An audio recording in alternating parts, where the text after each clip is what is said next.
Well, after we finished talking to Bill Cousins in Baruta, I had to start my trip home and take care of this draft situation. What I had decided to do, and I needed to get back home fairly quickly because I was due in St. Louis for this pre-induction physical, but I had enough time that I decided to take a little bit slower trip home. So we went down to Bombay, and from Bombay it's about equal distance going east or west, but we had come into the Peace Corps from the west across the Atlantic and Europe and down to Iran and up to the point where we were now. So what I wanted to do was to then go east so I could finish going around the world, a major trip, which I did then. So what I decided to do was to catch a Japan Airlines flight from Bombay to, well, the Japan Airlines flight to San Francisco, and then another flight on home to St. Louis to where I live. But every place that Japan Airlines flight stopped, I got off and stayed 24 hours, and then caught the same flight the next day on to the next place, stayed 24 hours, and so forth. So what that allowed me to do was to spend a little time. I visited in Calcutta one day, and then we went to Bangkok, and then we went to Hong Kong, and then we went to Tokyo. And so I got to a little bit of the rest of Southeast Asia and East Asia, and then flew on home. Got to San Francisco and stopped and visited with one of the families that we had met when we were in Iran, and visited a couple days with them. And as it turned out, I got to San Francisco on the 4th to celebrate the 4th of July there, which to me kind of was a nice bookcase to finishing up the trip, because you and I had crossed the channel into England on the 4th of July, in summer of '64, and here I was summer '65, 4th of July, so it was really year to year. But then the rest of the trip home had two interesting components to it. So I caught a flight from San Francisco to St. Louis, caught a bus from St. Louis to Effingham, which was the county seat near where we lived. And when I got to Effingham, at the bus station Effingham, and I'd finished my travel part, I put some money into a payphone, which we had back in the mid-1960s yet, and called my dad to come in and pick me up. And I had notified him I'd call him when I got to Effingham.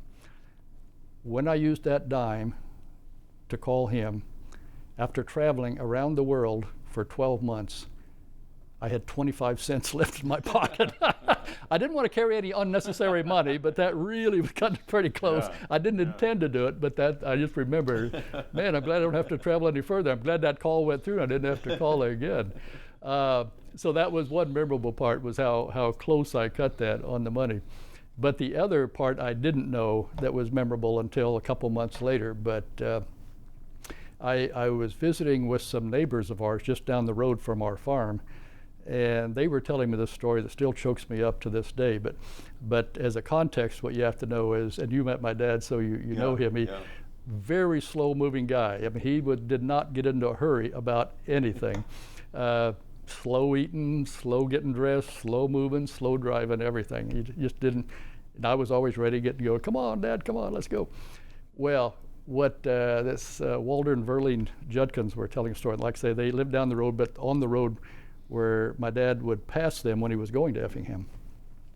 And they were telling me about, they were out in their front yard one day fussing around, and they saw this dark green pickup go shoo, went by, and they looked at it and looked at each other and say, wasn't that Les Fink's pickup truck? I said, yeah, I think it was. What's he doing driving so fast? He doesn't drive like that. And then they said, oh, Dee must be home. And sure enough. And so I'm an only son, and of course he was anxious to see me after 3 years. I'd been gone this whole time, and so I got a very warm welcome back home. But I still remember that the one time he hustled in his life. But so that was my memory. So I made it home, and then from that point I had some other things, and I'll pick up. Well, maybe I should go ahead and tell the rest of that story about the initial part, because we've introduced the story about my facing the draft here and got the draft. So what happened with that initially was my dad was driving the school bus for the local school, and he knew I was coming home and knew the draft board had changed their mind and had classified me 1A, and I was being drafted. But he also noticed this was a small school, that one of the teachers in the junior high school where he drove the bus to was going on a 1-year leave, pregnancy leave. And he went to the principal and asked him, what are you going to do about it? Says, well, we're looking for somebody to fill it. We haven't he said, found anybody? He said, no, not yet. So he said, is that something Dee could fill? And he said, well, yeah, he's got a bachelor's degree, right? And I had my bachelor's degree already. Said, well, he could take some summer courses on education. If he does that, they'll give him a temporary permit to allow him to teach at least for 1 year and then see what he wants to do. So have him come in and talk to me. So so he told me that when I got home, and I went to the school and I said, well, yeah, I'd be glad to teach that. The lady was teaching English and math, and so I went to summer school at Indiana State, took a couple courses, and went back to the draft board, and now I was a teacher, and they were giving deferments to teachers at that time. So it got the draft board off my back for 1 year, and I'll follow up what happened with that later on. But for 1 year at least, they backed off the draft, and I became a school teacher for that year in junior high at Beecher City High School. But that was sort of my trip home with all the stories, and kissed me up to getting a job at that high school. Well, after I finally made it back home and talked to the principal and got that job and took those summer classes at Indiana State, come September I started teaching school at the school where I had gone to school. That was kind of interesting because some of the teachers were still there, and now I was coming back as one of their peers, and they had to adjust to that and I had to adjust to that. But one of the things that was interesting about that first year was the teacher I was taking the place of had taught, like I said, English and math. But I got looking at it and I said, I wonder if I could teach a course on geography. Geez, I've just been around the world. I'd love to share some of that. So I talked to the principal about it, and he said, well, yeah, why don't you lay me out a plan of how you would do that, and we'll see if we can do that. So I was interested in doing it, but there were a couple things when I started thinking about it. I realized maybe I shouldn't have proposed that because I didn't know what I was doing, like so many other times in my life. But my first thought was, geez, I've got all these slides. I could talk about almost most of the world.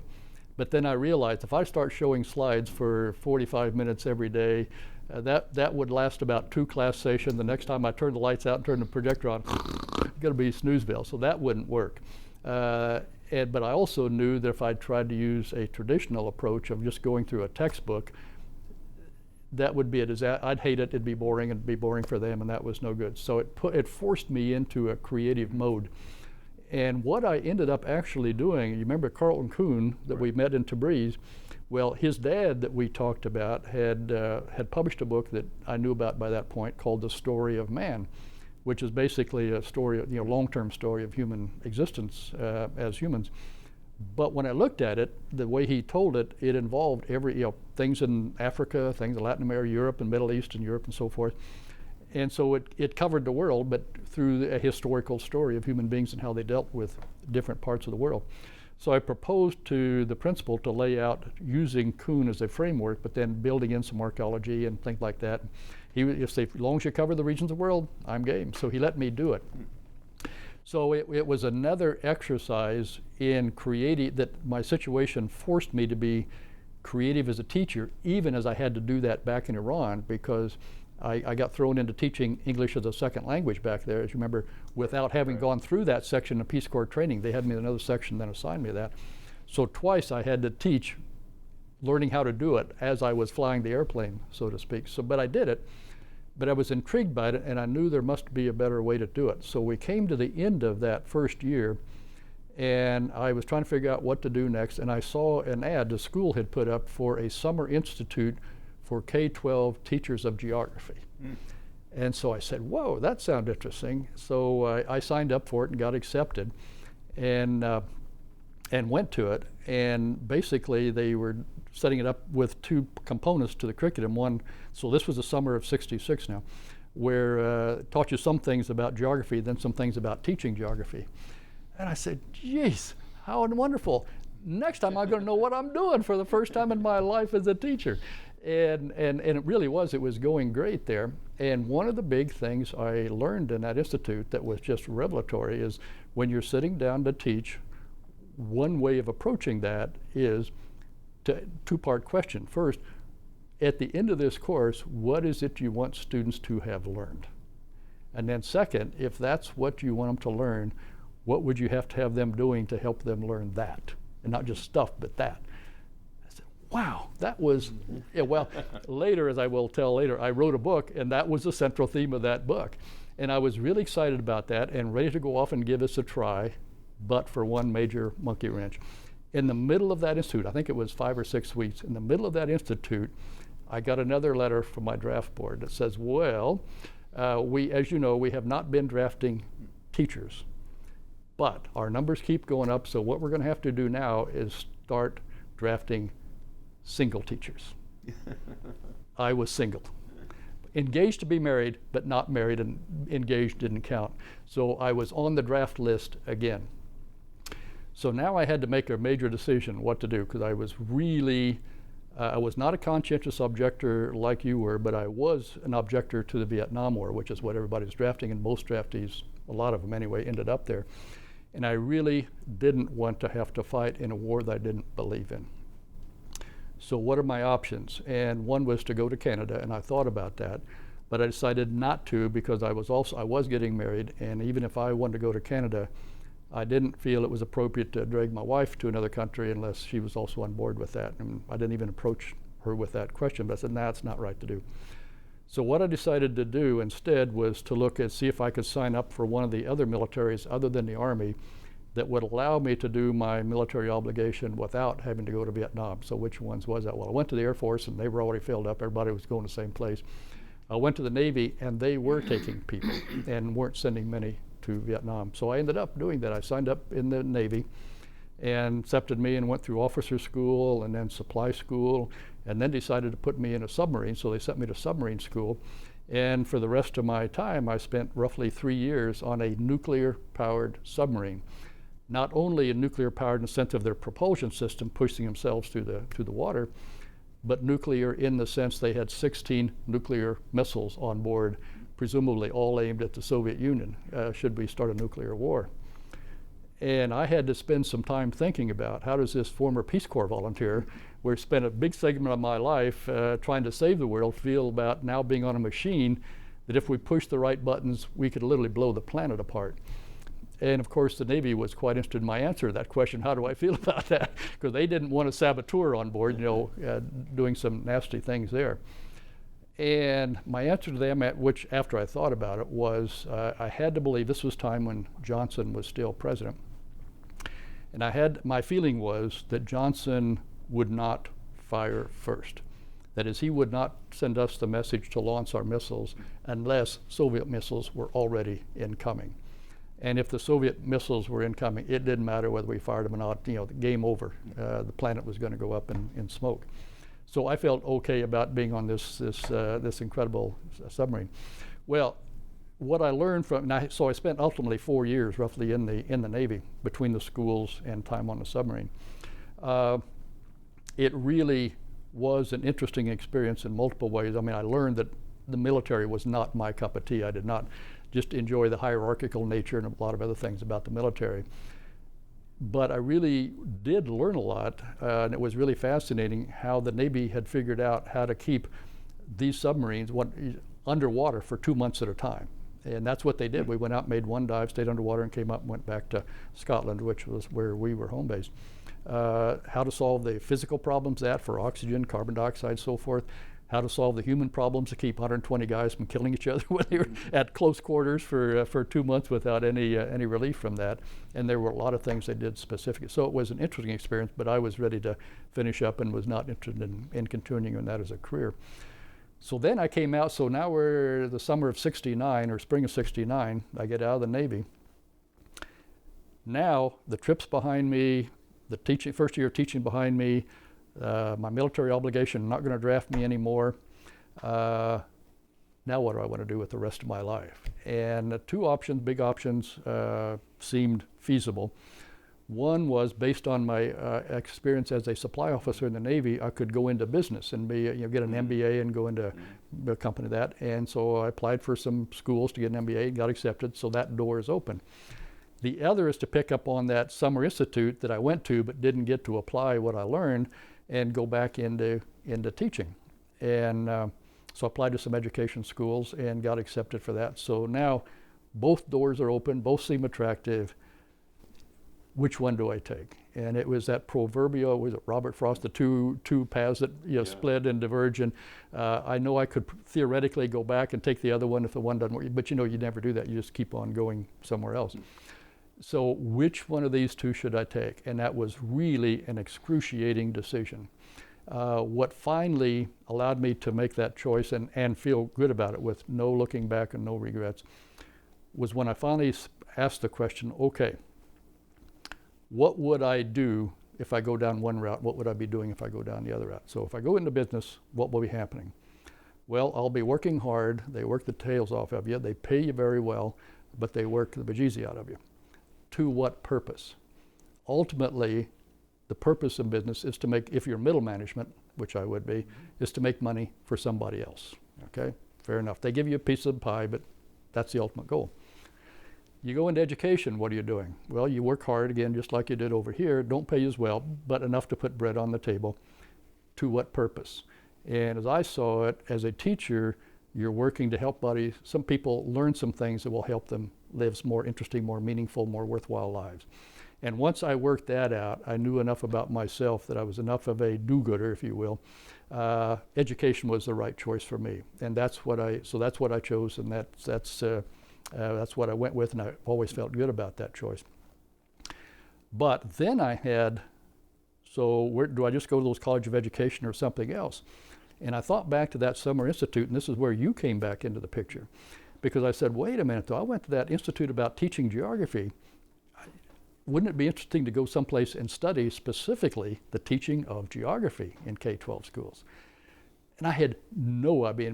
I didn't know how to apply to I knew how to apply to grad school, but I didn't know how to pick a grad school, let alone pick one where I could study the teaching of geography. And so I called you and said, hey, Jeff, where should I go? Is there a good place to study the teaching of geography? And at that time, you were at grad school at the University of Chicago. And you thought a bit, said, well, actually, here is a pretty good place because we just hired a guy with a joint appointment in geography and education. I said, wow.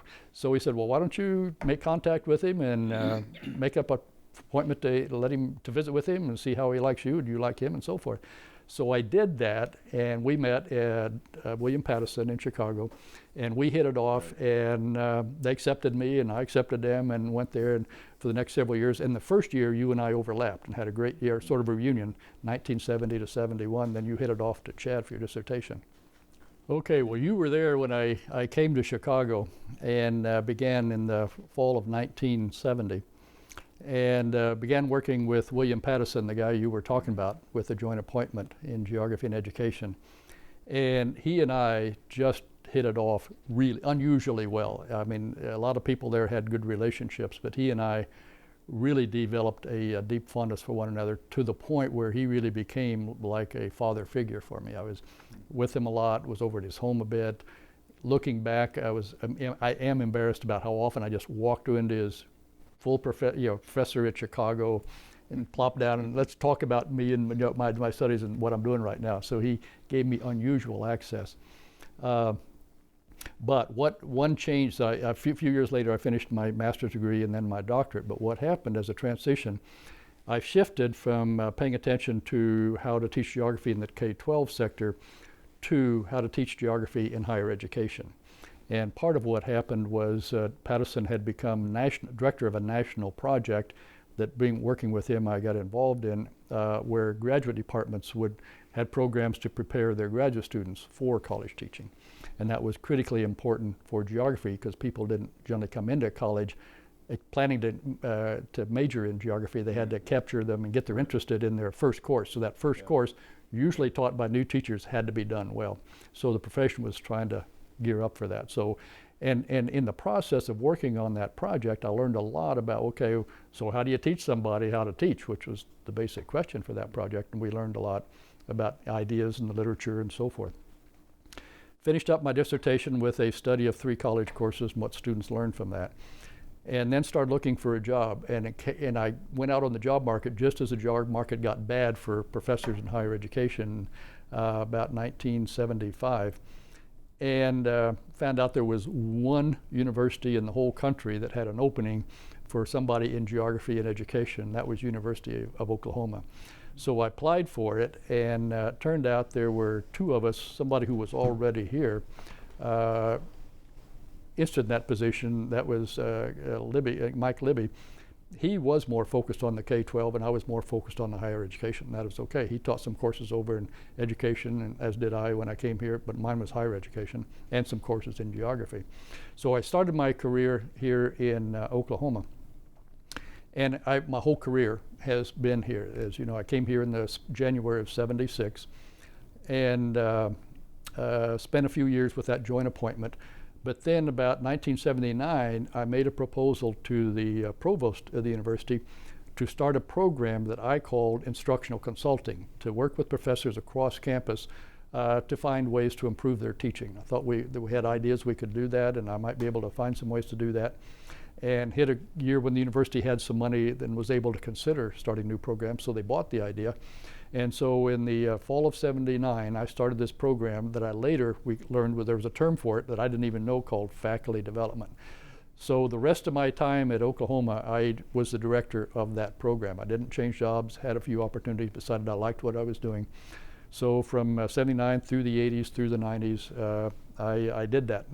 And one major wrinkle then came in 2003 when I wrote and published a book that came out in 2003 about college teaching and how to design courses so that students would have a more significant learning experience. And that caught on to the degree that I started getting lots of requests to do workshops in other campuses about the ideas of the book. It was kind of funny because I thought, I'm writing this book about higher education for college professors. Well, they know how to read reasonably well. They'll read it and either decide they like the ideas or don't, but that'd be the end of the matter. Well, not so. They want you to come and talk about it, i.e. run workshops for them. So it got me started doing this consulting, and it got to the level that I realized I was either going to have to put a lid on that, or I was going to have to resign from Oklahoma, retire from Oklahoma, and just open the door to doing that as often as people wanted me to do it. And after I looked at that, I decided the time was right to change. I had enough years in at Oklahoma I could, so in the summer of 2005, I retired from OU and just started doing consulting. Well, as my wife frequently said, I didn't retire. I just retired from Oklahoma. I just changed jobs, and she was right, because that really became essentially a full-time job. And one of the fun things about it was it initially was mainly from universities in the U.S., but fairly quickly I started getting invitations from other countries. And by the present, after about 15 years of doing that, I have been in every major continent of the globe, most of which we've been through. But I've had invitation to go to Europe, Latin America, Africa, finally, and Middle East, and Asia, South Asia, Southeast Asia, East Asia, and so forth. So as a geographer, I felt semi-complete. I got to visit all these regions, doing something that I had some passion for and excitement for and some ideas on. But what was a little bit ironic is, our trip that we've been talking about, the initial purpose of it was to go to East Africa and see all the game preserves. After all that consulting, I had been everywhere on the globe, but not Africa, sub-Saharan Africa, until just this last fall. A fellow that I knew in Kenya invited me to come there and do a workshop, and I said, "You're on, I want to come." And finally get that chance to go to East Africa and see those game preserves, and my wife came with me, and we had a great trip down there. So that brings us up to the present, and I'm kind of retiring from my consulting now. I'm ready to stay at home. I'm tired of the traveling. I'm just getting a stage in my life where I'm ready to stay home. But it's been a fun run. I've enjoyed it a lot. But it owed a lot to both the trip and to your help guide me in geography and getting up to Chicago and getting me on the track to geographic education. So that's my story of what I've been doing since our trip home.